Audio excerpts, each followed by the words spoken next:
Olá pessoal, sejam muito bem-vindos às Suas Conversas. Sou a Luísa e estou aqui para conduzir uma conversa muito especial. Sou uma mulher branca de cabelos longos e castanho escuro, tenho olhos castanhos e estou usando um blazer azul e batom rosa. Hoje nós vamos falar sobre o luto. Mas antes, já quero te pedir para deixar um like, se inscrever no nosso canal e ativar o sininho. Nos ajude a fazer este conteúdo chegar para o maior número de pessoas.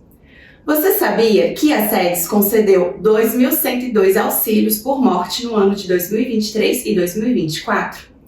Isso nos leva a refletir sobre como estamos lidando com este tema, que é tabu na nossa sociedade. Na família, na faculdade, nos hospitais, esse tema é pouco abordado e acabamos lidando com ele de maneira superficial, quando o importante é olhar sobre aquela pessoa. Milhares de pessoas sofrem em função das suas perdas e, além de não saberem lidar com a dor intensa que lhes consome, dificilmente encontram alguém preparado que possa lhe ajudar. No fundo, queremos ver qualquer tipo de dor passar. No entanto, é essencial discutirmos e refletirmos sobre esse assunto. Então, faz-se necessário que nos capacitemos para acolher esse sofrimento. E o ponto de partida pode ser naturalizando o tema com todo respeito, devido através do diálogo franco e sem estigmas com crianças, vizinhos, amigos, parentes, que é o que vamos fazer aqui hoje, conversar sobre o tema. E hoje nosso bate-papo será com Rosane Helena Violim, graduada em Psicologia, especialista em Terapia Sistêmica e Terapia Cognitivo-Comportamental, psicóloga clínica e especialista em assistência social desde junho de 2011. Rosane trabalhou no CRAS Itapuã, Areal e Varjão. Foi coordenadora da Proteção Social Básica, assessora da Subsecretaria de Assistência Social e atualmente é assessora da Secretaria Adjunta de Desenvolvimento Social. Não poderíamos ter uma pessoa melhor para abordar esse tema. Rosane, que vivenciou a perda de sua filha e da sua mãe, falará a partir de uma experiência, articulando teoria com a prática. Seja bem-vinda, Rosane. Olá a todos os servidores. Esqueci de falar que eu sou Rosane, uma mulher branca de cabelos curtos e castanhos escuros, tenho olhos castanhos e estou usando um vestido preto com listras brancas e batom nude. Então... Muito obrigada, Rosane. Vamos começar? Vamos! O que te motivou a estar aqui hoje para falar desse tema tão delicado? Então, primeiramente, olá a todos, muito obrigada, Luísa, pelo convite. Eu estou aqui hoje pelas pessoas que já perderam alguém especial e eu me incluo nisso, conforme você disse, né? Eu perdi a minha mãe, minha filha, então eu falo de um lugar onde eu vivi essa experiência e também de um lugar onde eu estudo sobre esse processo do luto. Eu também estou aqui pelos profissionais da linha de frente, né? Como você mencionou, foram solicitados 2.000 auxílios em 2023 e 2024. E aí, esse número sempre me leva a um questionamento. Eu fico me perguntando como é que estão esses profissionais da ponta, né, que solicitaram esse benefício e como que estão essas famílias. Muitas vezes eu já tive na linha de frente, já concedi auxílio por morte e sei que às vezes a gente faz uma solicitação muito mais burocrática do benefício do que de fato acolhedora. Nossa sociedade, ela busca abafar a dor que vem com a experiência da morte, né? A gente pode ver isso nas redes sociais, onde a felicidade é constantemente exibida, na busca incessante por remédios que tragam alívio imediato. E também é evidente a licença de 7 dias no trabalho, como se apenas uma semana fosse suficiente para lidar com a perda. A dor é de fato desconfortável para nós e ainda mais para os outros. E é muitas vezes nessa lógica que ouvimos, você precisa esquecer, você precisa superar. A gente não quer esquecer, a gente quer lembrar e honrar a pessoa que se foi. Não existe superação. Quando a gente fala de superação, a gente imagina que como se a gente estivesse passando por cima do sofrimento. O quanto, na verdade, a gente caminha e atravessa essa dor. E há um recomeço e uma transformação. Então, o luto é muitas vezes deixado de lado. Não existe hoje uma política nacional de atenção ao luto. Diante disso, eu acho que essa nossa conversa já é um início e um momento que a gente possa fazer avançar as articulações entre diferentes setores de cuidado. Então, a gente precisa falar sobre o luto, a gente precisa trazer informação, a gente precisa trazer acolhimento e a gente precisa lutar por uma política pública que realmente abrace esse tema. É um assunto muito delicado, né? E que bom que você está aqui, né, para Obrigada. nos auxiliar, ajudar, né? Vai ser muito importante. Obrigada. Então, você poderia nos dizer o que é o luto? Então, é muito importante quando a gente vai conceituar o luto, é que a gente veja aquela pessoa no contexto onde ela está inserida, né? Porque a gente sabe que as culturas, elas vão vivenciar esse momento de forma diferente. A sociedade, o momento em que aquela pessoa vive. Então, o indivíduo vai ter sua própria forma de viver esse período que ele está passando pelo luto. Só que é universal que quando a gente perde alguém, a gente precisa descobrir quem eu sou, como aquela relação me transformou. E aí começa uma nova caminhada. É interessante a gente dizer que cada caminhada ela é singular e única e não tem um período estipulado para terminar e nem um roteiro a ser seguido. Eu diria até que o luto ele não tem um fim. Na verdade, a dor do luto que pode ser ressignificada e pode ser amenizada. Depois a gente vai conversar sobre isso com mais calma. Mas o que o leigo geralmente pensa, né? O leigo pensa que a gente está numa gangorra entre a emoção e a razão, enquanto muitas vezes esse processo de luto é uma montanha-russa, onde eu estou entre altos e baixos, onde eu não sei o que vai acontecer. E esse processo é natural, não é patológico, não é uma doença. Então, o que a literatura fala? Ela aponta que o luto é uma reação ao rompimento irreversível de um vínculo significativo.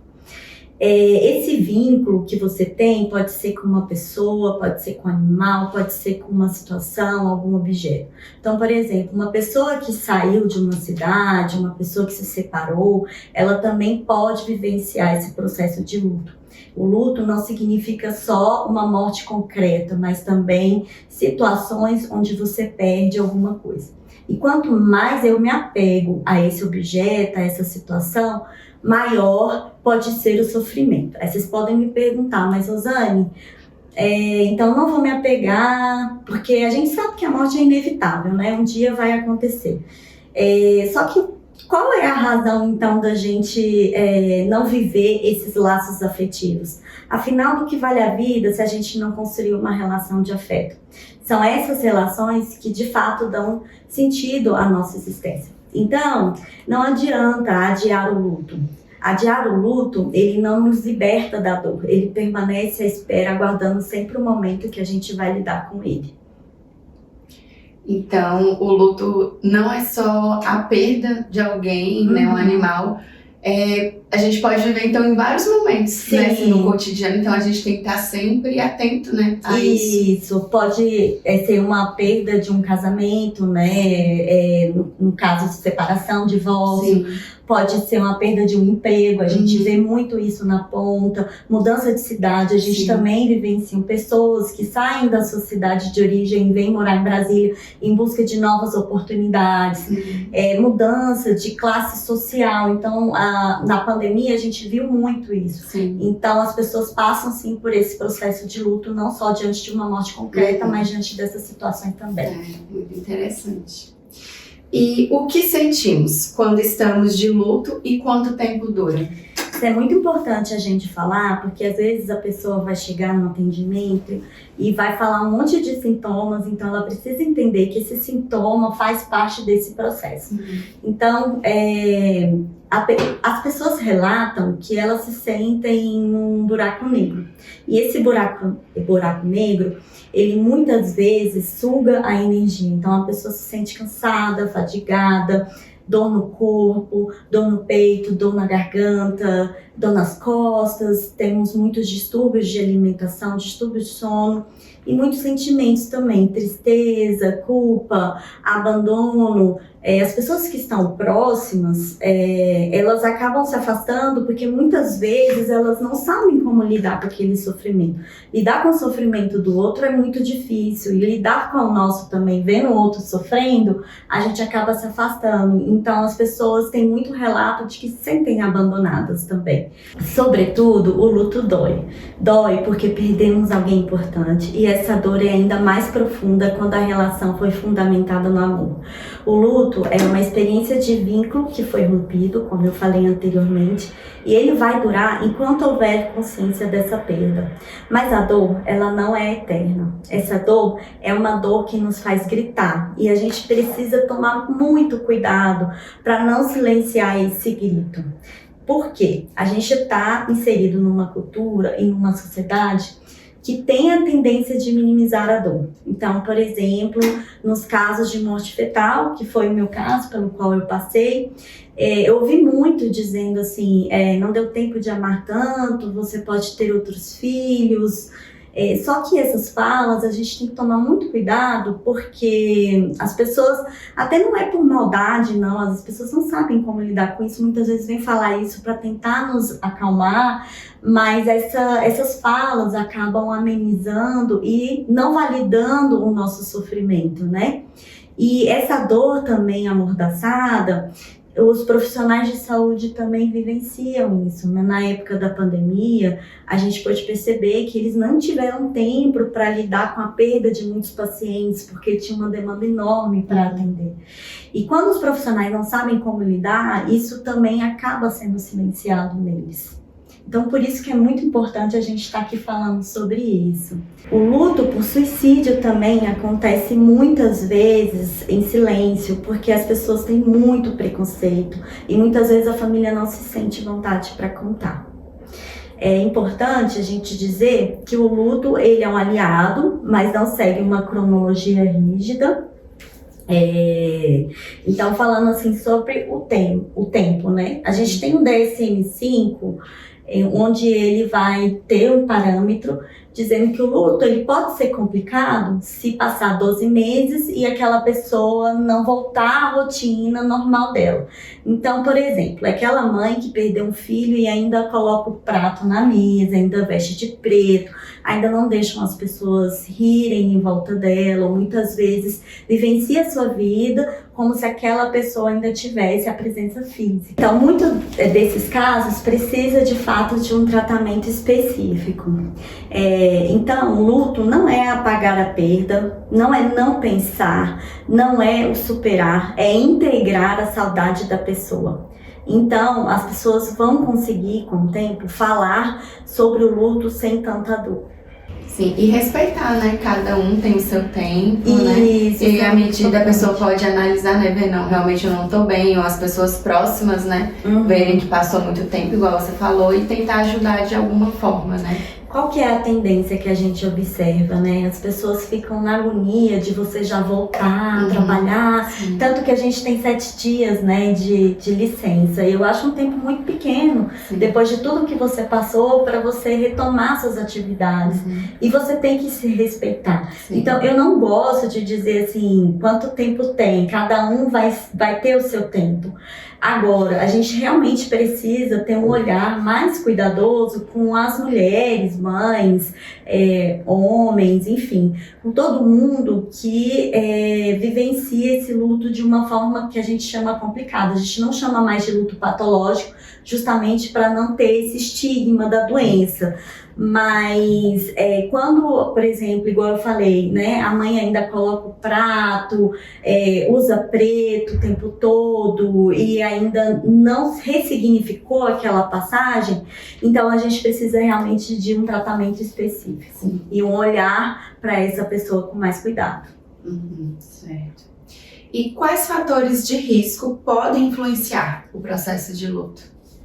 Idade e sexo do enlutado, e aqui eu queria chamar a atenção para os homens, porque a nossa sociedade ainda é muito patriarcal, ela não permite que os homens expressem seus sentimentos.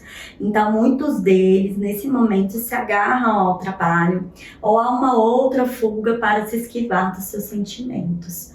A vivência anterior de perdas, a relação com a pessoa que morreu, se foi um pai, um cônjuge, um irmão, um filho, o tipo de morte, se foi uma morte acidental, se foi súbita, ou se foi por o diagnóstico de alguma doença, a rede de suporte e os recursos psíquicos para a sua elaboração. Mas eu quero pontuar que não tem que ter comparação entre as dores, né? Por exemplo, eu perdi uma filha, outras pessoas perderam também.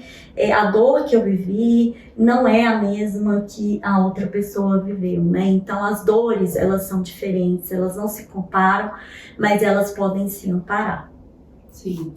Um ajudando o outro, né? Porque a vida é assim, a gente está sujeito, né? Todos vamos passar por isso. Então, é ser forte, tentar ajudar também o outro da melhor maneira. Isso, principalmente assim, dando a possibilidade de escuta, mais do que essa forma da gente querer o tempo todo ajudar no sentido de amenizar a dor ou de dar conselhos, ou de falar alguma coisa. Eu acho que mais no sentido de uma escuta, de deixar aquela pessoa expressar o que ela sentiu, de deixar aquela pessoa falar sobre a história dela, isso é muito importante. Quais são as fases do luto? Então, segundo a psiquiatra Elizabeth Kübler-Ross, temos 5 fases que a gente vivencia o luto. Só que essas fases, elas não são lineares, tá? Isso é muito importante a gente entender. Acontece mais de uma forma desorganizada e em espiral do que de forma linear. Então, a primeira, ela fala que a gente passa por uma negação, a gente não compreende aquela situação, a gente não aceita muitas vezes o diagnóstico. Depois a gente passa por uma raiva, onde a pessoa muitas vezes tem uma pergunta: por que eu? Né? E aí eu já até assisti, alguém me falou assim, por que não eu? Né? Mas enfim, muitas vezes as pessoas têm esse questionamento, inclusive essa raiva pode ser direcionada também para o profissional de saúde. Temos a barganha, onde a pessoa tenta negociar com a realidade, prometendo fazer algo para compensar a falta.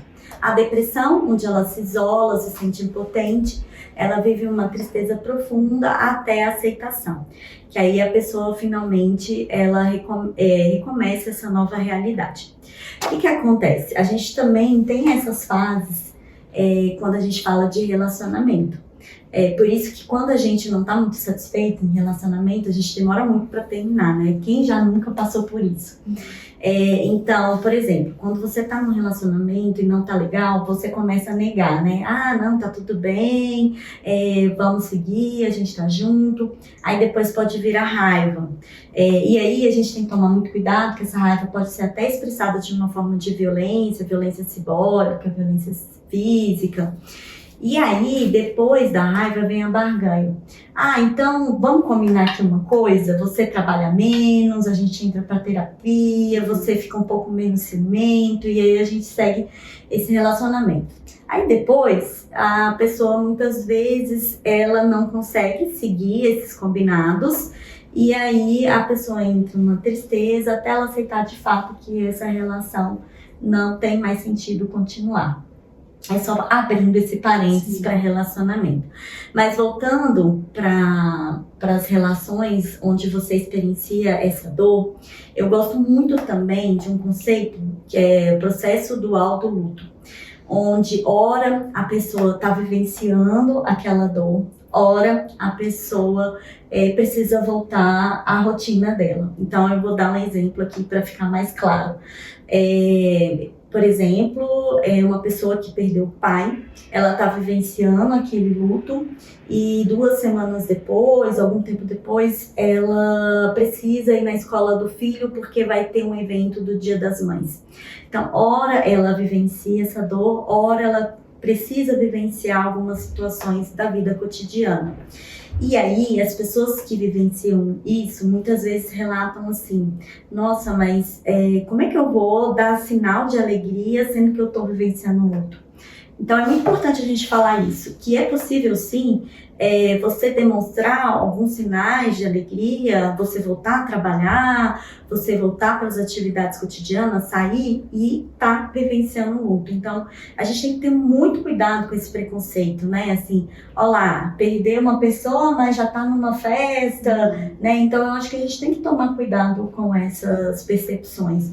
As pessoas podem sim vivenciar esses sinais, e também podem estar vivenciando a tristeza de um outro. Tem que continuar vivendo a normalidade, tentar viver normal. Isso. Da forma como ela se sentir melhor, né? Assim, sem roteiro estipulado, né?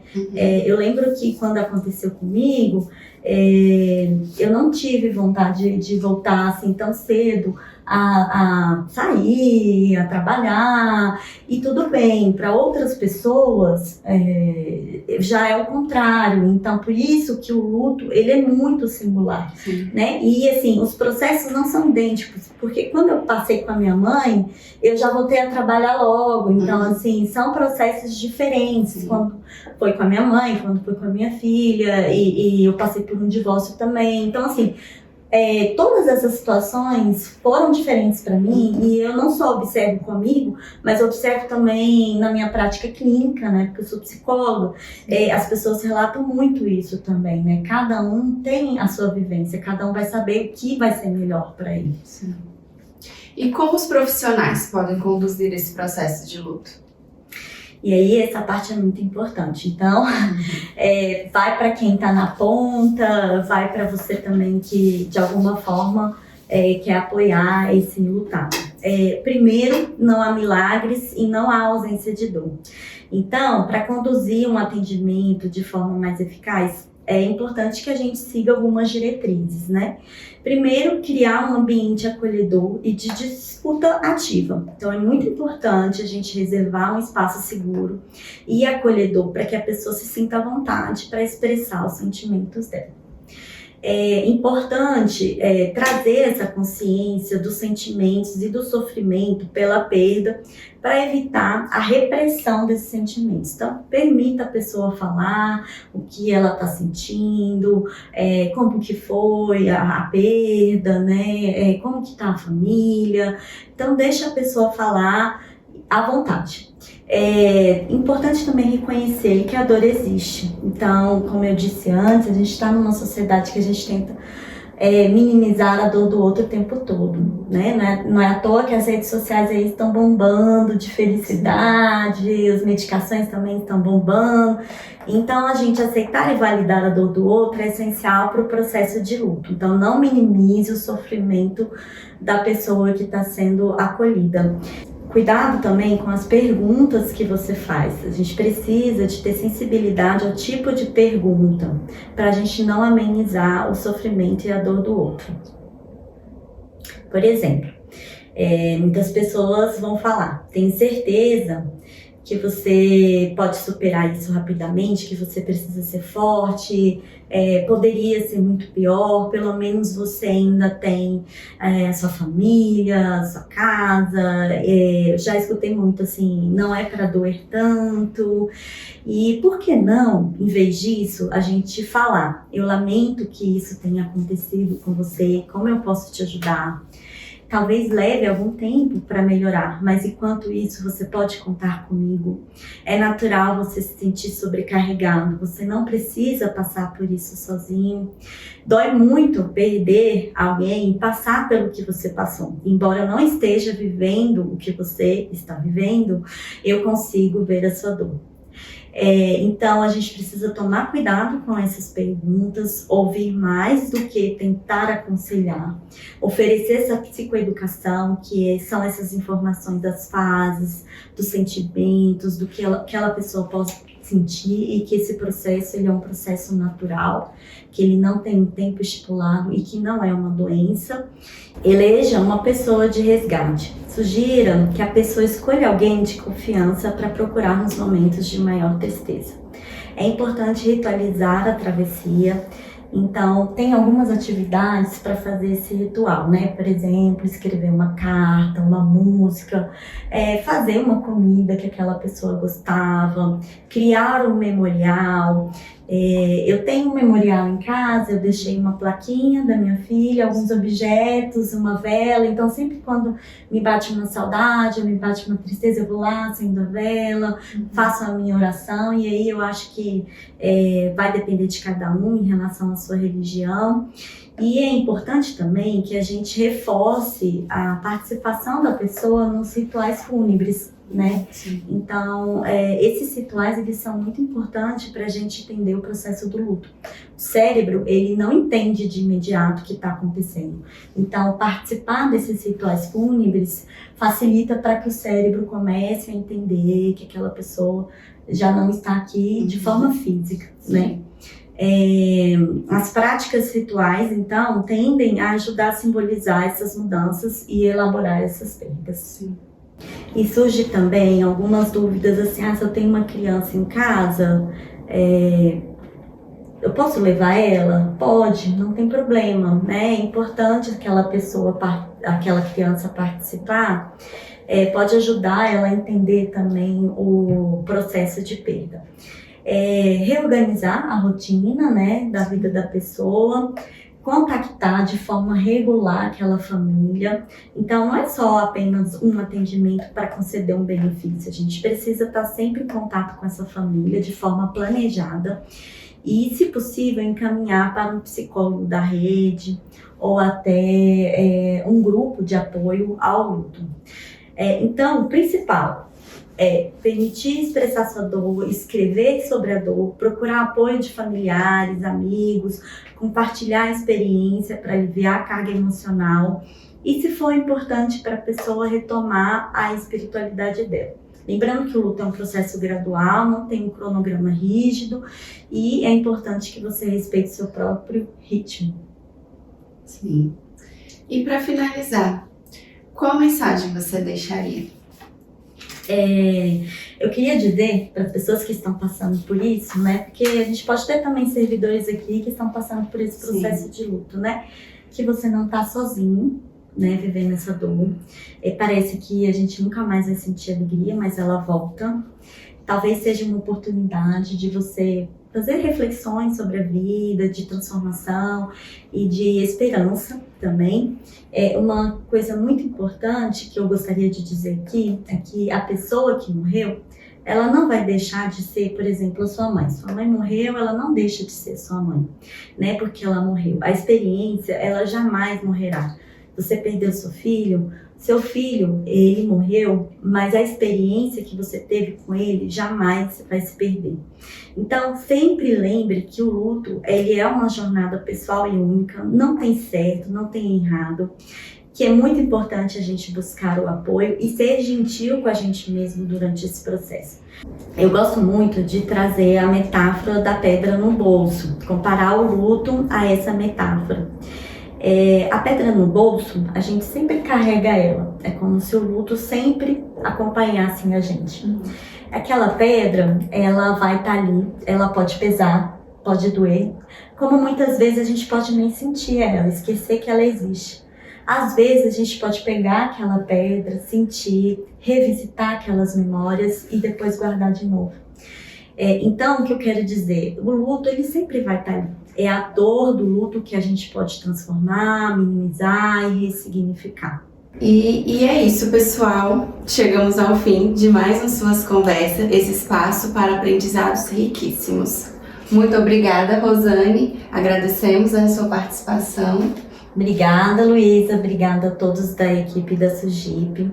Acredito que esse espaço é um espaço de reflexão e aprendizado. Então, que a gente possa proporcionar mais momentos como esse, que a gente possa trazer novos desafios para que a Secretaria também invista em capacitação para os servidores, invista também na escuta qualificada desses servidores que também estão passando por isso, porque eles não só passam por situações de perda na vida deles, mas eles também vivenciam isso na linha de frente. Então é importante que a gente cuide um do outro. Obrigada. Sim, obrigada. Tchau, pessoal. Tchau.